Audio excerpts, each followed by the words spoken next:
L'exécutif, le judiciaire et le législatif, voilà les trois pouvoirs consacrés par la Constitution sénégalaise. Mais ce triptyque est complété par le pouvoir des guides religieux, un pan important qui a été un des piliers de la stabilité du Sénégal. Un pilier secoué dernièrement par des attaques, insultes et des invectives à cause de la politique. La principale cause est l'éducation défectueuse des jeunes. Il faut éduquer les enfants dès le bas âge afin qu'ils puissent reconnaître l'autorité et lui donner le respect qu'ils méritent. Pour ma part, j'ai décidé de rester loin de la politique car les jeunes ne reconnaissent l'autorité de rien ni personne dès lors que cela ne va pas dans le sens de leur intérêt. C'est pour cela que les personnes âgées et les guides religieux sont ciblés. Des actions suicidaires, voilà comment beaucoup de dignitaires perçoivent l'animosité de certains jeunes envers les guides religieux sur les réseaux sociaux. Pour les membres du cadre unitaire de l'islam au Sénégal, CUDIS, s'attaquer à l'autorité des guides religieux conduira le Sénégal vers l'abîme.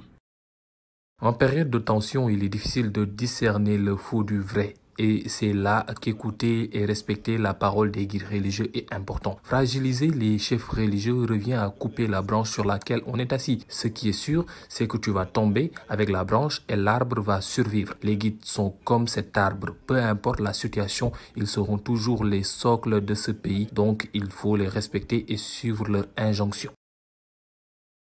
Pour servir de relais et éviter une brouille du canal d'échange entre la société et les gouvernants, la régulation s'impose.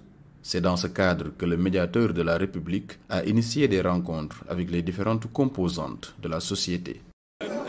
La régulation, ça fait partie en tout cas des moyens d'apaiser. Et c'est à cet exercice que nous nous sommes soumis ce matin. Je pense que, quelque part, on ne peut pas tout faire. Mais déjà, ce dialogue-là va nous permettre, d'approfondir en direction des autres autorités. Voilà, en leur rendant compte des pulsions d'une partie importante de la société.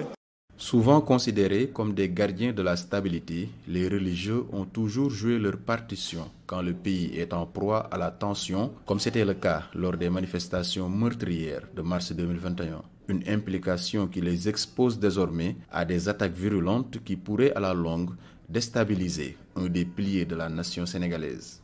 Seydina Bagay pour VOA Afrique, Dakar.